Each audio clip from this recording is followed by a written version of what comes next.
Ahora quiero que abran conmigo, por favor, el capítulo 18 del Evangelio de Juan, versículos 37 y 38. Solo una frase o dos. Quiero hablar hoy sobre el tema, la brecha de la credibilidad.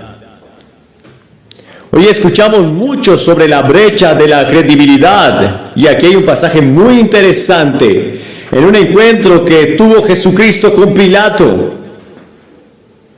Jesús dijo: todo el que es de la verdad oye mi voz. Y entonces Pilato dijo, y estoy seguro que lo dijo pensativamente y con nostalgia, hizo esta pregunta: ¿cuál es la verdad? Hizo esa pregunta: ¿qué es la verdad? Y de eso se trata mucho en los debates de los estadounidenses en este momento. ¿Cuál es la verdad? De eso trata la universidad, buscando la verdad en el ámbito de la ciencia, la filosofía, la psicología y muchas otras disciplinas. ¿Cuál es la verdad? ¿Cómo tenemos la verdad y cómo la conocemos cuando la tenemos? El debate que se está librando en este país sobre la guerra, o el debate que hemos tenido repetidamente sobre Miley, o el debate que se vive en el país sobre la vigilancia. ¿Qué tan lejos vas? Todo es hablar de la verdad y genera una especie de brecha de credibilidad. Y Pilato debe haber enfrentado lo mismo hace 2000 años. Tenía una brecha de credibilidad. Le preguntó a Jesús. Él dijo: ¿qué es la verdad? Ahora, ¿por qué una Biblia se llama Santa Biblia? Cuando hay tanta lujuria, odio, codicia, guerra y sexo en la Biblia, ¿por qué la llamamos Santa Biblia?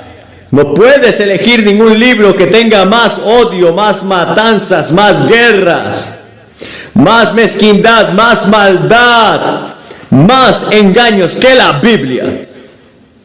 Pero se llama la Santa Biblia. ¿Sabes por qué se llama Santa? Porque la Biblia dice la verdad. La Biblia dice la verdad acerca de Dios. La Biblia dice la verdad acerca del hombre. La Biblia dice la verdad sobre el diablo. La Biblia dice la verdad acerca de sus personajes. Si este libro hubiera sido escrito por hombres, no bajo la inspiración del Espíritu Santo, muchos de estos tipos que son héroes de la Biblia, nunca habrías oído hablar de sus pecados y sus fallas. Pero la Biblia dice la verdad acerca de todas estas cosas. Ahora la Biblia nos dice que el diablo fue creado por Dios. Y la primera brecha de credibilidad. Ahora, si regresas al tercer capítulo de Génesis o el segundo capítulo después de que el hombre fue creado, encuentras que Dios dijo: pongo un árbol en el jardín. El día que comas de él vas a morir. Ahora el hombre estaba en un paraíso perfecto. Nunca se había cometido ningún pecado, ni asesinato, ni lujuria, ni odio, ni contaminación. Todo era perfecto. Y Dios dijo: esto es tuyo. Nunca morirás, lo disfrutarás para siempre. Pero no tomes de ese único árbol. ¿Por qué? Dios estaba probando al hombre. Porque Dios le dio al hombre la libertad de elegir. Él podía elegir para obedecer a Dios, o podía elegir rebelarse contra Dios y seguir su propio camino. Dios hizo al hombre a su propia imagen y le dio libertad de elección. La Biblia dice que el diablo vino a Adán y Eva y los tentó. Y aquí está lo que el diablo dijo. El diablo dijo: ¿sabes que Dios dice que si comes de ese árbol vas a morir? Bueno, quiero decirte algo: no vas a morir. Dios está celoso de ti. Dios sabe que cuando comas de ese árbol serás un Dios. Serás como Dios. Adelante, come de ese árbol. No tienes que obedecer a Dios. Escúchame. Y escucharon al diablo y creyeron en una mentira, en lugar de la verdad de Dios.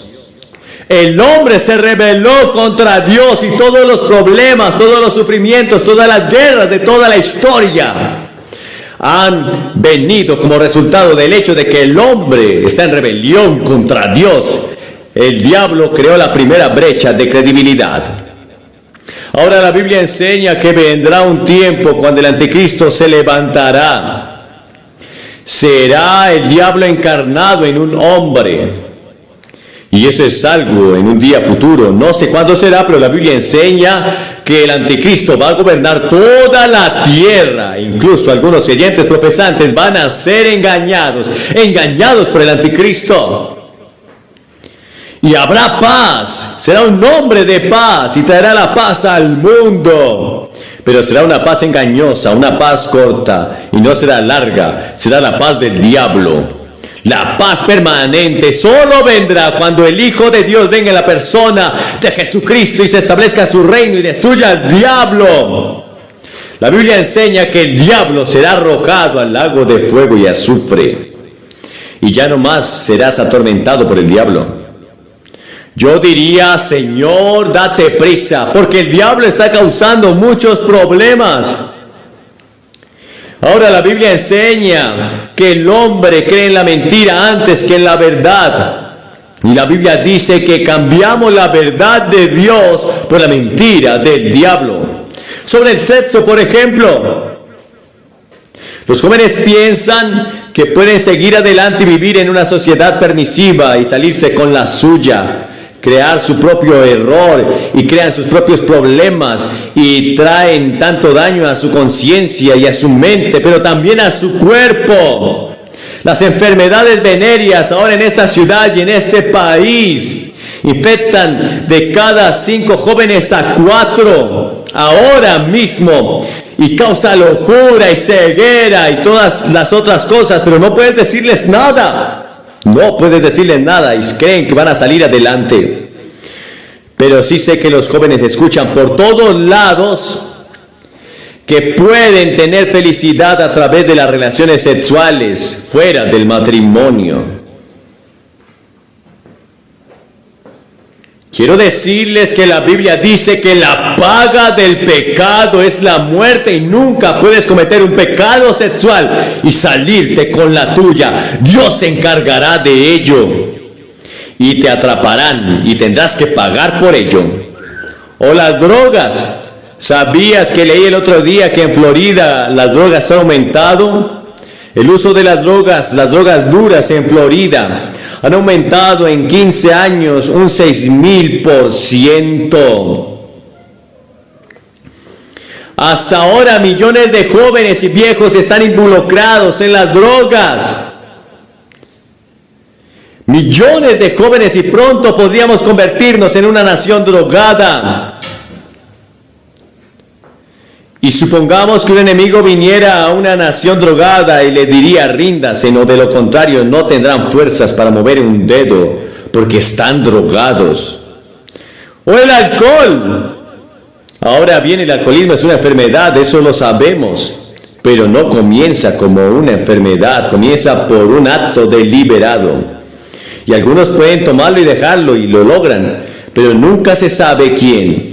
Y no hay prueba disponible, entonces te estás arriesgando. Entonces los jóvenes prueban las drogas, prueban el alcohol, prueban el sexo, intentan todo lo demás para encontrar paz, alegría y felicidad y propósito y significado en sus vidas y no lo hacen. ¿Por qué no? ¿Ves? Porque cambian la mentira de Dios por la mentira del diablo. Y Él dice, seréis como dioses. Este es el camino al placer, a la felicidad, pasar un buen rato. La Biblia dice que hay mucha diversión en ello, pero por poco tiempo. Hay placer en el pecado, dice la Biblia, pero por un corto tiempo. Claro, puedes salir, tomar una inyección de heroína y drogarte. Claro, puedes salir y pasar un buen rato. Puedes salir, tener una experiencia sexual y tener un momento de éxtasis. Claro, puedes salir y emborracharte y sentirte bien. Siéntete como si pudieras conquistar el mundo por un ratito, pero luego viene el retroceso. La paga del pecado es la muerte. Y es una mentira del diablo para tratar de sacarnos de la base. o la hipocresía religiosa. Hay personas a las que se les ha dicho una y otra vez que, bueno, en realidad no se les ha dicho, pero se les ha dado a entender que si vas a la iglesia todo está bien. Usted puede ir a la iglesia y sentarse allí, pasar un tiempo y jugar después.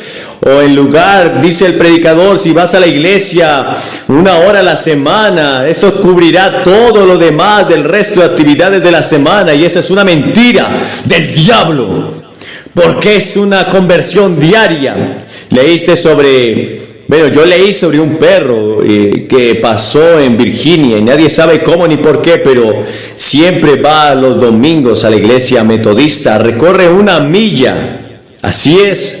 Salió en el periódico, camina 1 milla hasta la iglesia. Y luego cuando el ministro se para a la puerta, él le da la mano a la gente y él también levanta su pata para darle la mano. Luego cuando todo termina y la última persona se va, él camina 1 milla hasta su casa. No sé si alguien le enseñó o no, pero eso es lo que está ocurriendo. Pero lamentablemente ese perro no puede ser cristiano. El ir a la iglesia no es la total respuesta. La respuesta es Jesucristo, quien dijo que es la verdad. ¿Conoces a Cristo como tu Salvador y tu Señor? Ahora Jesús dijo, conocerás la verdad y la verdad te hará libre. ¿Libre de qué? ¿Qué es la verdad? Jesús dijo, yo soy la verdad. Él es la verdad. ¿Recuerdas que dijimos que la Biblia es santa hace un momento y Jesús es la verdad? Ahora, si no aceptas a Jesucristo como Salvador, tendrás otro Mesías, porque verás, tienes que tener un Dios. No me importa quién eres, tienes que tener un Dios. Y una de las cosas más tremendas que escuché acerca del equipo de tenis que fue a China hace un tiempo, fue una declaración de uno de sus hombres, y es interesante.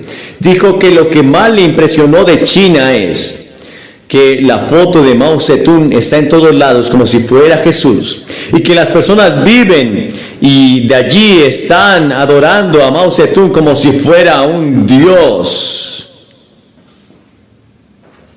Verás, tienes que tener un Dios. Si no tomas a Jesús como tu Dios, vas a tener a otro. Esa es la razón por la que muchos jóvenes van a la brujería, a Satanás, al ocultismo, al budismo, al zen, todo lo demás. Tenemos que tener algo que adorar, algo en que creer, a lo que entregarnos.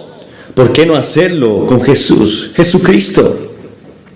Esto es lo que dice la Biblia acerca de Jesús. Escucha esto. ¿Alguna vez has oído algo así? Algo mayor que esta escritura. ¿Quién es la imagen del Dios invisible? El primogénito de toda criatura. Porque en Él fueron creadas todas las cosas que están en los cielos y las que están en la tierra, visibles e invisibles. Sean tronos, dominios o principados o potestades. Todas las cosas fueron creadas en Él y para Él. Y Él es antes de todas las cosas y mantiene todas las cosas juntas. Porque en Él todo tiene la preeminencia, porque agradó al Padre que en Él habitase toda la plenitud. Jesucristo dijo, yo soy la verdad. Cuando la ciencia descubra el último secreto del universo, se van a encontrar con Jesús. La revista Time publicó su artículo de portada hace algunas semanas sobre los genes, el problema genético y lo que está sucediendo en la ciencia y lo cerca que están de crear vida humana. ¿Sabes? Es posible que puedan crear vida humana, pero no será un hombre. No tendrá la conciencia y no tendrá el alma, no tendrá esa parte del hecho a la imagen de Dios. Podría ser una monstruosidad, podría ser un monstruo, incluso podría ser el anticristo. No sabemos lo que va a hacer la ciencia. Jesús dijo, yo soy la suma total de toda la verdad. La verdad científica, la verdad psicológica, la verdad filosófica, la verdad religiosa, todo lo que estás buscando para traer paz y alegría y felicidad y propósito a tu vida. Jesús dijo, yo soy. Ahora esa es la lucha intelectual con la que luché y tendrán que luchar ustedes, los estudiantes. Esa fue mi lucha intelectual.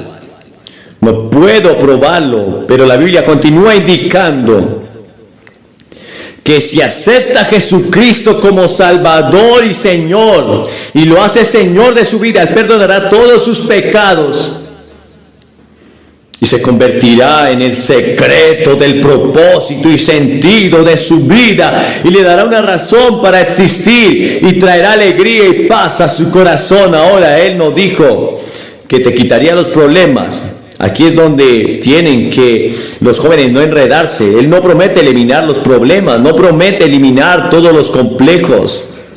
Jesús promete paz, gracia, gozo en medio de todo. Él promete darle propósito a tu vida. Vi una película la semana pasada en Hollywood, en un estudio privado, va a salir pronto. La llamaron La Generación Perdida. Y mostró a todos estos jóvenes por miles, manifestándose en el mundo por diversas causas, buscando alguna respuesta a los dilemas y problemas que les preocupaba la gente, la contaminación, la guerra y todos los demás. Y luego mostraban a hombres negros, mujeres negras, todos jóvenes, todos estudiantes, hombres blancos, niñas blancas, uno tras otro, simplemente recortados el uno del otro, lo que Jesucristo había hecho en sus vidas, cómo Cristo había cambiado sus vidas. Eso contaban. Cristo puede cambiar tu vida si pones tu fe y tu confianza en Él. Él es la verdad suprema, y ya sabes, Jesús dijo la verdad. Dijo la verdad sobre el amor. Él dijo, porque de tal manera amó Dios al mundo que dio a su Hijo unigénito. Dios te ama. Eric Segal escribió la historia de amor. Pero hay una historia más grande que cualquier otra historia jamás escrita. Es el amor que Dios tiene por la raza humana. La historia de amor más grande del universo. Es el amor de Dios por el hombre. Cuando éramos pecadores, Cristo murió por nosotros, y la imagen más grande del amor es esa cruz, donde Cristo tomó tu lugar. Así es como Dios ama. Él entregó la vida de su Hijo. Y cuando Jesús clamó, Dios mío, ¿por qué me has desamparado? En ese momento terrible, Jesús sufrió las agonías del infierno y del juicio por ti. Y Jesús tomó tus pecados, tus fracasos y tus errores en esa cruz y murió en tu lugar. Esa es la historia de amor más grande del mundo. Es la historia más grande del universo del amor. Es la historia de amor más grande que los ángeles hayan visto. Es la historia de amor que cualquier planeta haya sido testigo. ¿Cómo Dios podría llamar a este planeta pequeño y amarlo tanto para dar su vida por él? Ahora Jesús dijo la verdad acerca de otra cosa. Dijo la verdad acerca de la conversión.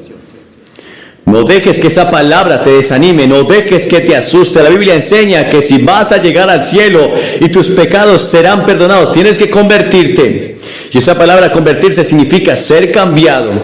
Ahora hemos estado leyendo acerca de eso constantemente. El caso de Charles Manson en California. Aquellas mujeres jóvenes que siguieron a Charles Manson se convirtieron a él, según dijeron los periódicos. O la conversión de toda una generación en China a Mao Zedong, a los dichos de Mao Zedong. O la conversión aquí mismo en Kentucky de Cassius Clay, el Muhammad Ali. La conversión, de la misma manera ustedes se convertirán a Cristo. Debes convertirte no a un sistema, no a una filosofía, no a una iglesia. Estás convirtiéndote a la persona de Cristo hasta que Jesucristo sea tu Salvador y tu Señor y tu Maestro. ¿Ha ocurrido eso en tu vida? Jesús mismo dijo, a menos que te conviertas y te vuelvas como un niño pequeño, no puedes entrar en el reino de los cielos. ¿Te has convertido? ¿Estás seguro de ello? ¿Sabes que hubo un tiempo en tu vida cuando te arrepentiste de tus pecados? Él dijo, conocerás la verdad. Y Él dijo que esa verdad los hará libres. ¿Libres de qué? Los jóvenes de todo el mundo están gritando libertad, libertad, libertad. Esta noche, seas negro o blanco, si estás en Cristo eres libre. Tu espíritu es libre. ¿Libre de qué? libre de la pena del pecado. No vas a ir al infierno, no vas a tener que enfrentar el juicio de Dios. Si estás en Cristo, eres libre de eso, estás libre del poder del pecado. Jesús dijo que podemos convertirnos en siervos, esclavos del pecado. ¿Cuántos de ustedes que están aquí esta noche hoy sirven al pecado? Algún pecado pequeño en sus vidas es su amo. Usted puede ser libre hoy. Jesús puede liberarlo de eso. Y luego algún día será libre de la misma presencia del pecado, porque cuando mueras y vayas al cielo, no habrá ningún pecado allí. La Biblia dice que no habrá suciedad, ni inmundicia, ni pecado en el cielo. Será un mundo libre. Y en ese mundo hacia el que nos dirigimos, ese es el mundo del que habla Ethel Waters. Cuando ocurrió ese terremoto en California, dijo: Jesús, tienes mi dirección y yo tengo la tuya. No estoy preocupada. Ella era libre. Ella era libre para vivir o era libre para morir, libre para enfrentar la vida con todos sus problemas y dificultades y sus misterios y sus problemas sin respuesta. Libres. ¿Eres libre? ¿Has sido liberado? Jesús dijo: conocerás la verdad y la verdad te hará libre. Jesús es la verdad, Él es la verdad. Tienes que elegir hoy y tienes que el poder de elegir. Hoy te voy a pedir que elijas a Jesús, elige a Cristo. Esa es una elección deliberada de tu voluntad. Si haces esa elección y dices: recibiré a Jesucristo como mi Señor y mi Maestro y mi Salvador, quiero seguirlo y servirlo. Puedes ser miembro de la primera iglesia bautista, de la primera iglesia metodista, de la primera iglesia católica o de cualquier iglesia. Sea miembro de cualquier lugar, católico, judío, quien quieras que seas tú, pero tienes que recibir a Jesús como tu Señor y tu Maestro. Y quieres que su verdad viva en tu corazón. Voy a pedirte que hagas algo que he visto hacer a miles de personas en todos los continentes. He visto a orientales, he visto a negros, he visto a blancos, he visto a todos los colores, todos los grupos de personas y etnias. Y el mundo hace lo que te voy a pedir. Voy a pedir que te levantes de tu asiento ahora mismo, en este momento, y vengas y te pares frente a esta plataforma. Y después de que todos hayan venido, les voy a pedir que hagan una oración. Tendré con ustedes, les daré algunas publicaciones que pueden llevar a casa y antes de irte. Y eso es todo lo que vamos a hacer. Y cuando vengas, solo te diré una palabra. Pero viniendo adelante, hay algo importante al respecto. Jesús dijo que si no estás dispuesto a tomar una posición pública, no tomará una posición pública por ti en el juicio. Voy a pedirte que te levantes y vengas. Jóvenes, padres, mujeres, quien quiera que seas, ven, levántate, sales y te paras justo al frente de esta plataforma. No importa si estás en el coro, no importa, tienes que levantarte. Voy a pedir que nuestros rostros estén inclinados. Puedes estar en el coro, puedes ser ujier, pero quiero que seas hoy consciente que necesitas a Cristo y que tus pecados deben ser perdonados. Quiero saber que si muero voy a ir al cielo. Quiero que vengas, te levantes y corras ahora mismo tan rápido como puedas. Si esta predicación ha tocado tu vida y hoy quieres hacer de Jesús el centro de tu vida, el amo y Señor de tu corazón, quiero que repitas esta sencilla oración. Señor Jesús, hoy reconozco que soy un pecador. Hoy reconozco que tú tomaste mi lugar en la cruz. El juicio que yo merecía lo tomaste por mí. Ahora me arrepiento de mis pecados. Te pido perdón. Te pido que me ayudes a servirte y a seguirte.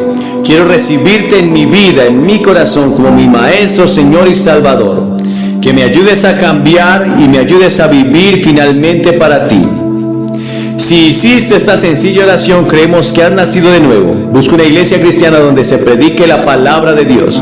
Dios comenzará a transformar tu vida. Abandona todo pecado y la gracia de Cristo estará contigo para siempre. Cada vez me convenzo más de que nunca veremos un avivamiento en los Estados Unidos a menos que los cristianos cumplan con ciertos requisitos bíblicos para que ese avivamiento tenga lugar. Las grandes multitudes se reúnen. La maravillosa colaboración de las iglesias y las puertas que se abren para ministrar no tiene precedentes. Todos son pruebas de que Dios se está moviendo. Pero el avivamiento arrasador que muchos cristianos anhelan y por el cual han orado, aún no ha llegado. aunque hay evidencias de que podría estar preparándose. Cuando Dios mira desde el cielo y ve el estado actual de la fe cristiana en los Estados Unidos, me parece que debe sentirse apenado. Miles de cristianos han dejado su primer amor. Otros no son ni fríos ni calientes. Como Dios le dice a la iglesia en la Odisea, dices: soy rico, me he enriquecido y no me hace falta nada. Pero no te das cuenta de cuán infeliz, miserable, pobre, ciego y desnudo eres tú. Apocalipsis 3:17. La iglesia en los Estados Unidos está bien organizada. Parecería que hay fondos ilimitados disponibles. Por todos lados se levantan nuevos edificios de iglesias. Parece que no nos falta nada. Pero no puedo dejar de escuchar una y otra vez las mismas palabras ardientes que penetran en nuestra alma. Pero no te das cuenta de cuán infeliz y miserable, pobre, ciego y desnudo eres tú. Ha llegado el momento de llamar a los cristianos al arrepentimiento. La Biblia enseña que hay 3 clases de personas. Primero, el hombre o la mujer natural. Al respecto dice: él no tiene el Espíritu, no acepta lo que procede del Espíritu de Dios, pues para él son locura, no puede entenderlo, porque hay que discernirlo espiritualmente. 1 Corintios 2:24. La Biblia enseña que cada ser humano que nace en el mundo nace en pecado, y es por naturaleza hijo de ira. Todos estamos separados de Dios y totalmente desvalidos. Sin embargo, esta persona natural suele ponerse una careta de religiosidad, esforzarse por agradar a Dios por sus propios medios. Las personas naturales pueden orar e ir a la iglesia, quizás ser religiosas, pero su religión suele ser una religión de obras, de vivir una vida correcta, de esforzarse por hacer las cosas lo mejor posible. La Biblia enseña claramente que ninguno de nosotros puede mejorar nuestra naturaleza caída por nosotros mismos, con nuestras fuerzas y a partir de nosotros. No podemos agradar a Dios. Por mucho que oremos, por muchas obras buenas que hagamos, no podemos llegar a ser aceptables a los ojos de Dios. La persona natural puede ser culta, capaz, educada, refinada, según el desarrollo de sus dones naturales, llegar a ser un magnífico espécimen humano. Pero la persona natural es, según la palabra de Dios, totalmente incapaz de conocer o comprender las cosas de Dios. Hay una sola cosa que los hombres y las mujeres naturales pueden hacer: arrepentirse de sus pecados y aceptar por la fe a Jesucristo. Segundo, hay un grupo que algunos han llamado cristianos carnales. El apóstol Pablo dice en 1 Corintios 3:1: yo, hermanos, no pude dirigirme a ustedes como a espirituales, sino como a inmaduros, a apenas niños en Cristo. Los cristianos carnales son personas que continuamente contristan al Espíritu Santo con su carácter, su susceptibilidad, su irritabilidad, su falta de oración o su amor a sí mismos. Estas señales son una clara realidad de una condición de niños en Cristo. Estas personas viven una vida mundana. Un tercer grupo son los cristianos espirituales. La persona en la que mora el Espíritu Santo, dice la palabra de Dios, es capaz de entender las verdades espirituales. Los hombres o mujeres espirituales quizás no tengan estudios universitarios, pero pueden saber más de Dios que un académico que no ha nacido de nuevo, o un líder con gran conocimiento teológico que no ha sido santificado ni consagrado.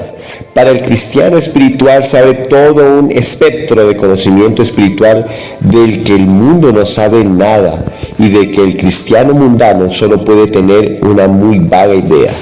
La pregunta que se nos plantea es: ¿cómo puede un cristiano carnal convertirse en un cristiano espiritual?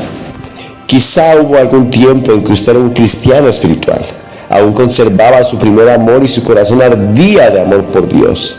Pero algo sucedió en el camino, algo ha perturbado su relación con Dios y usted ya no tiene el gozo, la paz y el entusiasmo que alguna vez tuvo. ya no se toma el tiempo para leer la Biblia. Sus tiempos de oración son escasos. Su interés en las cosas espirituales se han desvanecido y sin embargo siente una gran hambre de Dios. Un ansia en su alma por el gozo y la victoria que ha visto en la vida de otros. Usted anhela tener ese gozo en su alma, tener esa emoción en su corazón. Quiere volver a conocer el poder de la oración. La Biblia enseña que podemos tener una gloriosa victoria diaria. La Biblia dice: así el pecado no tendrá dominio sobre ustedes, porque ya no están bajo la ley, sino bajo la gracia. Romanos 6:14. Pablo escribía a los romanos en el capítulo 7 y verso 24: soy un pobre miserable, ¿quién me librará de este cuerpo mortal?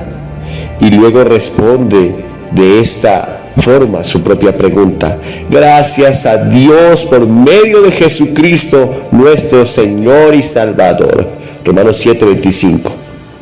En Romanos 8 también podemos leer en el verso 2: pues por medio de él la ley del Espíritu de vida me ha librado de la ley del pecado y de la muerte. Y en 1 Corintios 15:57 dice: pero gracias a Dios que nos da la victoria por medio de nuestro Señor Jesucristo. Desde el punto de vista divino, un cristiano vencido es algo anormal. Son miembros paralizados del cuerpo de Cristo. Apartarse y ser un cristiano carnal o tibio no solo es inexcusable, también es incompatible con la experiencia cristiana normal. Son estados que producen un régimen de contradicción. Dado que el Cristo vivo habita dentro de cada uno de los que han aceptado como su Salvador y Señor, no hay jamás ninguna razón para estar en derrota. No hay enemigo demasiado poderoso para Cristo. Toda tentación puede ser resistida. Si usted, siendo cristiano, es vencido por el enemigo, la explicación más sencilla a su situación es que usted le ha negado a Cristo el lugar de su preeminencia que le corresponde en su corazón. El destronamiento de Cristo siempre produce fracaso en la guerra espiritual. Es Cristo y solo Cristo quien puede darle una vida victoriosa diaria de forma continua. No obstante, la Biblia enseña que cada cristiano tiene 3 enemigos. El primer enemigo con el que debemos contender es el mundo. Ahora bien, el mundo significa este mundo malvado presente, el gran sistema del mal que nos rodea. Es todo lo que está a nuestro alrededor y tiende a hacernos pecar. El mundo se puede referir a las personas malas de este mundo o a las cosas de este mundo. Ciertas cosas de la vida ordinaria no son pecaminosas en sí mismas, pero pueden llevarnos a pecar si abusamos de ellas. Abuso significa literalmente uso excesivo, y en muchos casos el uso excesivo de cosas legítimas conducen al pecado.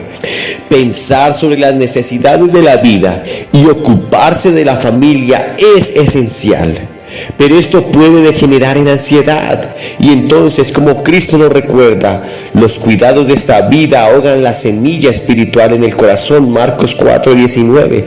Ganar dinero es necesario para la vida diaria, pero el afán de ganar dinero puede degenerar en el amor por el dinero, y entonces el engaño de las riquezas pueden entrar en nuestro corazón y arruinar nuestra vida espiritual.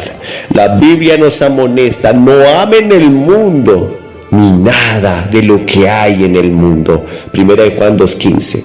El segundo enemigo del cristiano es la carne. Pablo dijo: yo sé que en mí, es decir, en mi naturaleza pecaminosa, nada bueno habita. Aún deseo hacer lo bueno, pero no soy capaz de hacerlo. Romanos 7:10. La Biblia enseña que la carne es la naturaleza humana caída. Es el principio corrupto del pecado, la naturaleza humana que los hombres y las mujeres naturales han heredado de sus primogenitores caídos. Es el punto donde se inician esos horribles pecados que tan fácilmente arruinan el gozo del cristiano y su testimonio. Los pecados del mal temperamento, la irritabilidad, el mal humor, la envidia, el orgullo, el egoísmo, la falta de perdón, la ansiedad y la preocupación. Pero él estaba a punto de hacer algo que ilustra el perdón de Dios en la vida de los cristianos, que ilustra lo que un hombre o una mujer o alguien que ha nacido de nuevo debe hacer con aquellos que le ofendieron. Este hombre viajó de Puerto Rico a Miami, Estados Unidos, solamente para tener una entrevista con este joven que había asesinado a su hija. No era para acusarlo. Él no estaba pidiendo la pena de muerte. De hecho, Gigi Ávila ayunó y oró, pidiéndole a Dios que esa sentencia de pena de muerte fuera revocada. Él simplemente quería restaurar a su yerno, llevarlo al perdón de Dios. Quería ofrecerle misericordia. Quería ofrecerle amor. El amor que le había arrebatado a su hija, pues ese amor quería ofrecérselo.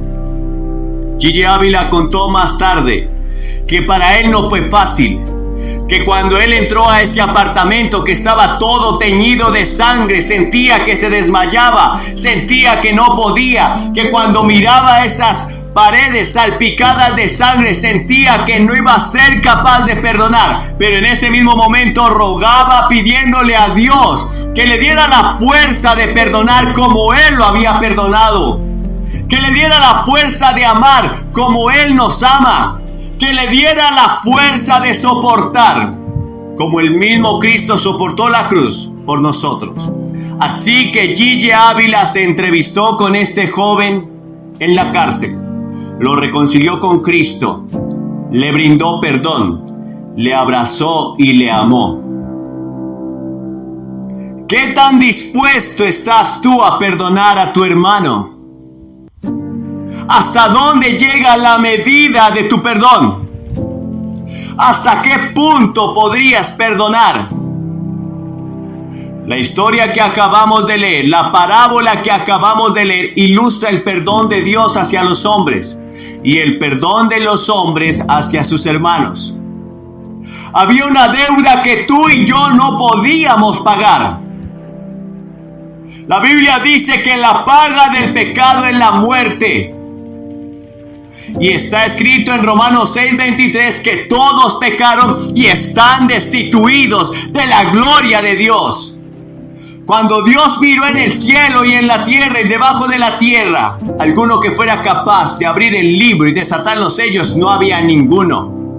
No hay hombre que no cometa pecado, no hay hombre que no ofenda. De hecho, todos nacimos en pecado, dijo el salmista David, en pecado me concibió mi madre. Y cuando Dios miró al hombre desde el cielo, dice en Génesis capítulo 6, que Él vio que el corazón del hombre, su tendencia solo era para hacer lo malo. Es que nacimos en pecado, con tendencia a pecar, y la paga de ese pecado es la muerte. Cuando Adán y Eva estaban en el paraíso, Dios les dijo: no coman de ese árbol, del fruto de ese árbol del bien y del mal, porque el día en que lo coman morirán. El hombre desobedeció, comió de ese árbol y murió. Pero no solamente murió físicamente, sino que espiritualmente también hubo muerte, pues la Biblia enseña que la muerte es separación. E Isaías 59:2 dice que a causa de nuestros pecados y nuestras maldades fuimos separados de Dios. Tú ves a mucha gente caminando hoy a tu alrededor. La mayoría de ellos están muertos y no lo saben. Son muertos espirituales, separados de Dios a causa de su pecado. Pero para esto apareció el Hijo de Dios, para pagar una deuda que tú y yo no podíamos pagar. En esta historia se nos presenta un rey que quiso hacer cuentas con sus consiervos. Un rey que quiso arreglar las cuentas con aquellos que le debían, y le fue presentado uno que le debía 10,000 talentos. ¿Sabes cuál es esa cantidad y esa suma hoy? Un denario era el salario mínimo por el cual trabajaba una persona por un día. 10,000 talentos es el salario de 70,000 días. 70,000 días son 181 años aproximadamente. No soy matemático, quizás sean más o menos, pero se aproxima. Era una suma impagable. Era una cifra exorbitante. Ningún siervo tenía la capacidad de poder pagar esa suma, aunque trabajara toda su vida y aunque sus hijos y su familia se hiciera cargo de esa misma suma, no podrían pagarla. Pero dice la palabra del Señor que este siervo se hincó, le rogó, le suplicó, le pidió misericordia al rey y el rey le perdonó. Y la Biblia dice que de tal manera amó Dios al mundo que dio a su Hijo unigénito para que todo aquel que en él crea no se pierda, mas tenga vida eterna. Tú y yo, al igual que este siervo, estábamos perdidos con una deuda impagable. Hemos defraudado la ley de Dios. Si tú has mentido, entonces eres un mentiroso y la paga de esa mentira debe ser la muerte. Si tú has envidiado, codiciado algo de otra persona, entonces eres una persona codiciosa y la paga de ese pecado es la muerte. Si has visto una mujer y te pareció agradable a tus ojos, entonces eres adúltero de corazón. La paga de ese pecado es la muerte. Y no había manera de satisfacer la justicia de Dios. No había manera que pudiéramos pagar esa deuda. Por eso Dios envió a su Hijo en forma de siervo, hecho semejante a los hombres, para que pagara esa deuda por nosotros. Porque verás, ningún hombre podía pagar esa deuda, porque el hombre había nacido en pecado y siempre su tendencia es de pecar. Así que era imposible para el hombre pagar la deuda. Pero entonces Jesús, que nunca pecó, tomó tu lugar y mi lugar, para que tú y yo alcanzáramos misericordia y fuéramos perdonados. Para que tú y yo pudiéramos presentarnos ante el trono de la gracia, como dice Hebreos 4:16, y alcanzar misericordia para el oportuno socorro. Sencillamente por la fe a través del sacrificio de Cristo, de aceptarlo y de recibirlo. Y aunque hoy muchos de nosotros hemos aceptado el perdón de Dios, reconocimos nuestra culpabilidad, reconocimos que nuestra deuda era impagable, reconocimos que nuestro pecado merecía la muerte y muerte eterna, y que Dios nos rescató, nos liberó y por su gracia nos salvó. Hoy muchos cristianos no quieren perdonar a su hermano. Hoy muchos cristianos retienen la ofensa. Hoy muchos cristianos siguen ofendidos durante años con aquellas cosas que pasaron en su vida. Y si actúas de esa forma, entonces corres el peligro de que tú tampoco puedas ser perdonado por Dios. Aunque creas en el Salvador, aunque creas en la gracia, aunque creas en la misericordia, aunque creas que Cristo murió por ti en la cruz del Calvario, hay una condición que Dios estableció para los hombres, para que ellos alcanzaran el perdón. Además de creer en Cristo, deben perdonar a su hermano, porque esto es un acto de fe. Sin fe es imposible agradar a Dios. Así que si tú decides creer en aquel que te perdonó, un acto de fe sería perdonar al hermano que te ofendió. Y Dios perdonó a este siervo, que debía una suma impagable. La pregunta es, ¿qué hizo este siervo con su consiervo? ¿Qué hizo este siervo con su compañero? Y la respuesta está aquí en Mateo 18. Dice que cuando él salió de allí, el rey le había perdonado.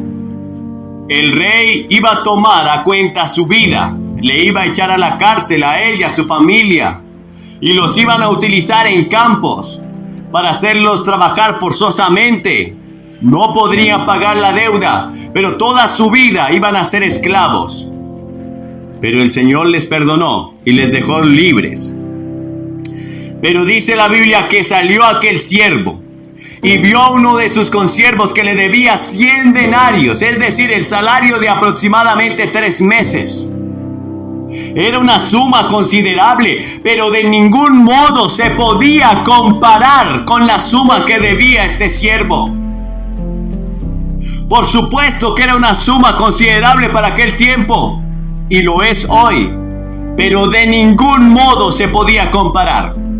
Y hay gente que puede excusarse en que no pueden perdonar porque lo que les hicieron es algo muy grave. Y yo no estoy diciendo que no haya sido grave, que no haya sido duro, que no haya sido triste, incluso que no haya sido terrible y horrible. ¿O acaso piensas que la muerte de una hija a manos de un asesino y de la manera que lo hizo con la hija de Gigi Ávila es algo muy fácil de perdonar? No estoy diciendo que sea fácil. No estoy diciendo que no haya sido grave lo que te han hecho. No estoy diciendo que haya sido algo muy ligero. Pero al igual de este consiervo que debía una suma considerable, tampoco se podía comparar con la suma que debía el primer siervo.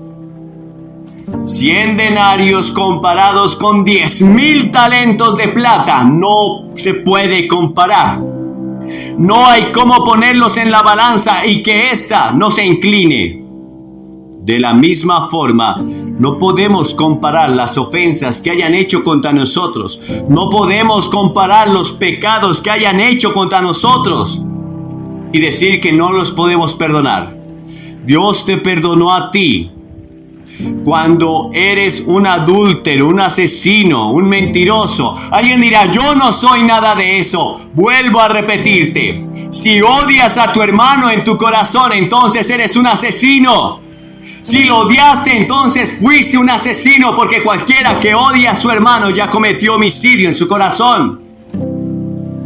Si alguna vez tomaste algo que no era tuyo, entonces eres un ladrón. Y los ladrones mentirosos no entrarán en el reino de los cielos. Pero el Señor te ha perdonado.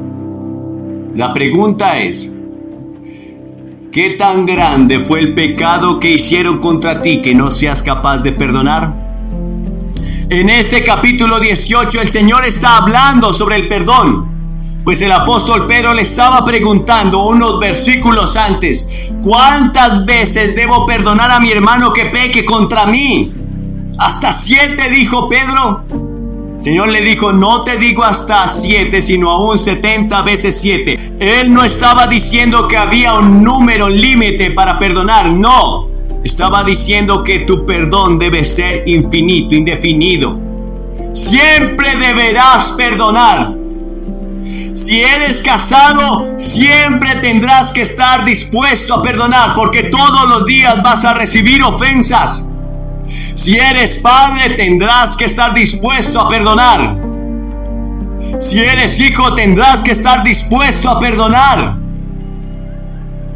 No hay límite en el perdón de Dios hacia nosotros, tampoco lo hay en nuestro perdón hacia los hermanos.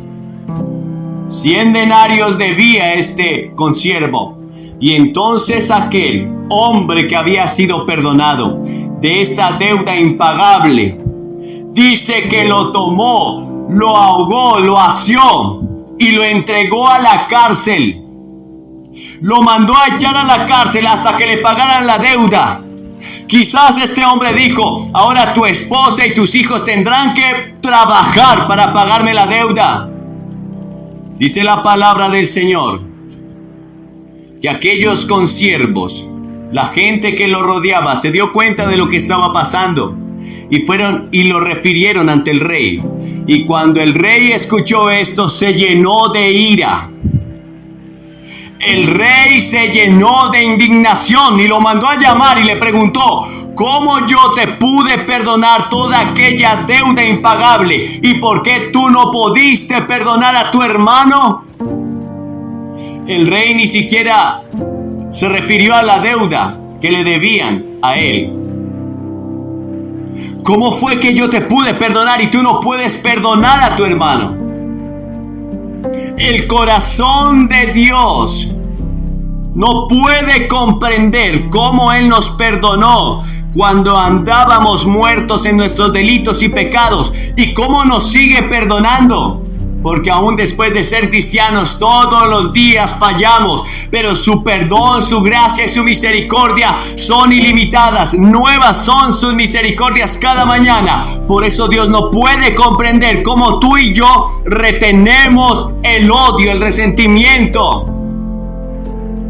¿Cómo es que tú y yo no podemos soltar a ese hermano?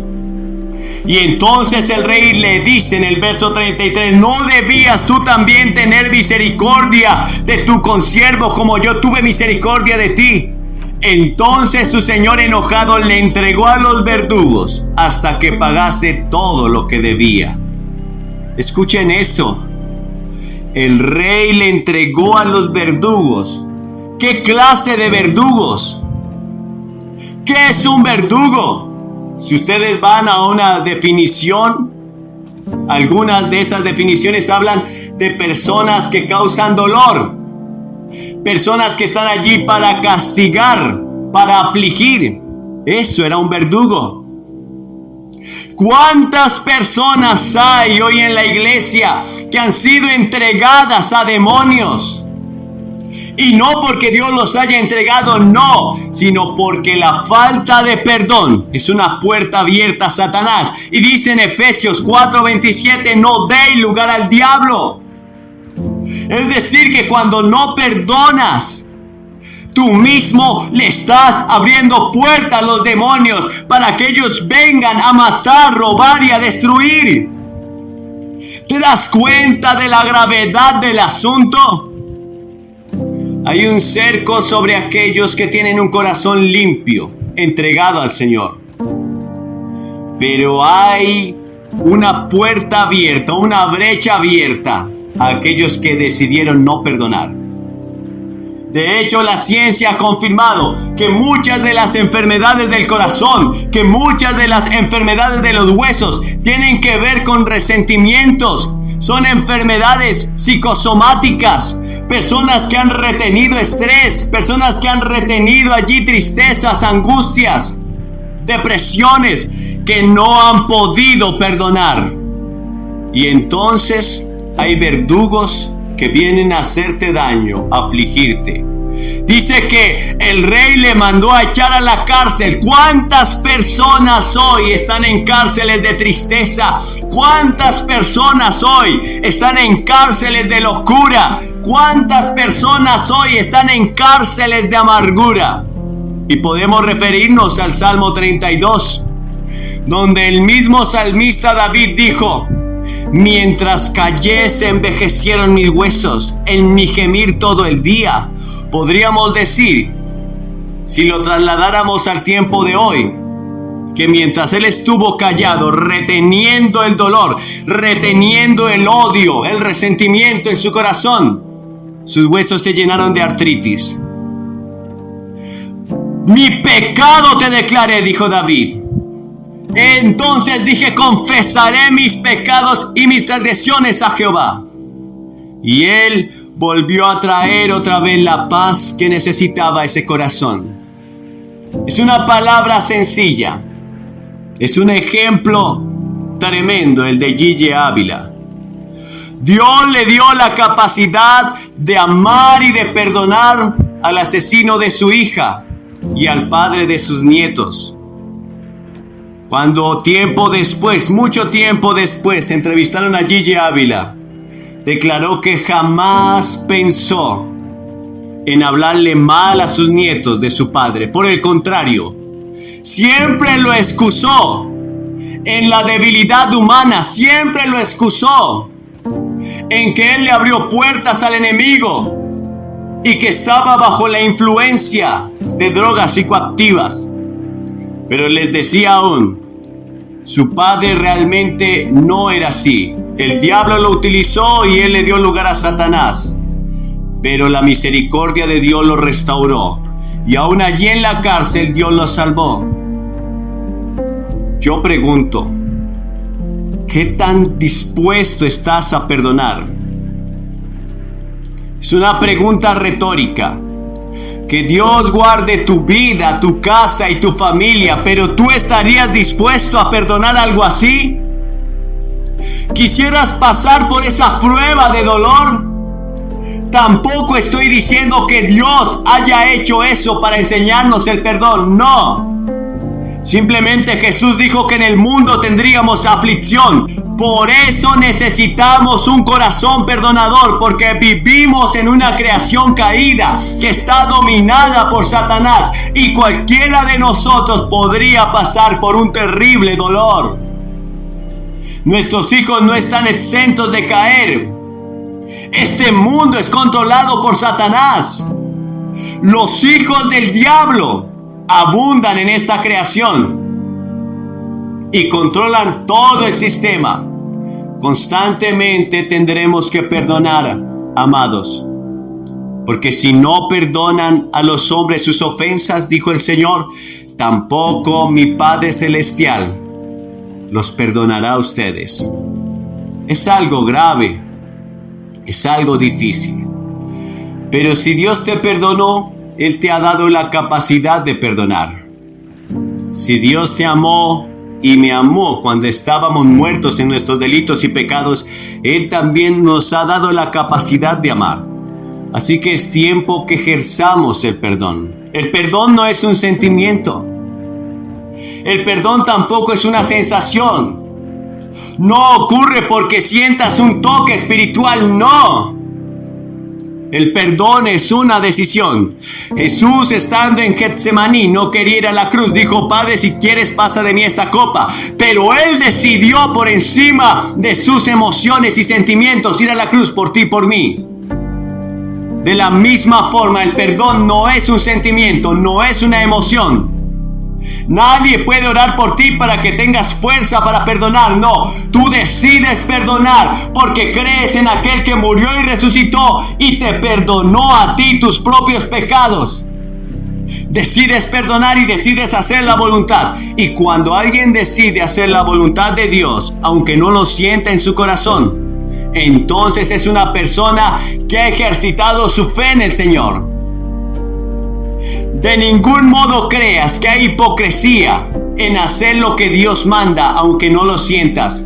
Cuando tú haces lo que Dios te manda hacer, aunque tú sientas hacer otra cosa, entonces obedeces al Señor y cumples la palabra de Dios. Dios te puede dar la capacidad de perdonar, pues Él ha derramado el amor de Dios en tu corazón. De manera que es una decisión. Si hoy decides perdonar, Él te dará la fuerza, te dará la convicción y la unción del Espíritu Santo vendrá sobre ti para romper toda cadena. Algunos sencillamente, al decidir perdonar en su corazón, quizás a un padre que los abandonó, quizás alguna situación difícil en su niñez, solo con ese acto serán sanados inmediatamente. Yo los voy a invitar a que se levanten en esta hora y oren conmigo para que el Señor les dé la fuerza de perdonar y que hoy decidan en este momento perdonar a su hermano que los ofendió. Padre, en el nombre de Jesús venimos a ti y te damos gracias, te damos la gloria, te damos la honra, te damos toda la alabanza. Creemos, Señor, que tú estás en este asunto y que si tú nos perdonaste, también nos has dado la capacidad de perdonar y de amar. Así que hoy decidimos perdonar. Decidimos perdonar a aquella persona que nos hizo daño, aquella persona que nos ofendió, aquella persona que nos señaló, aquella persona que se levantó contra nosotros, que nos calumnió. Perdonamos todo abuso, perdonamos toda manipulación, perdonamos todo aquello que haya herido nuestro corazón y aún nuestro cuerpo físico, o si alguien dañó a alguno de nuestros familiares. Señor, danos el poder, danos la capacidad, danos la unción para hacerlo. Y hoy rompe toda cadena.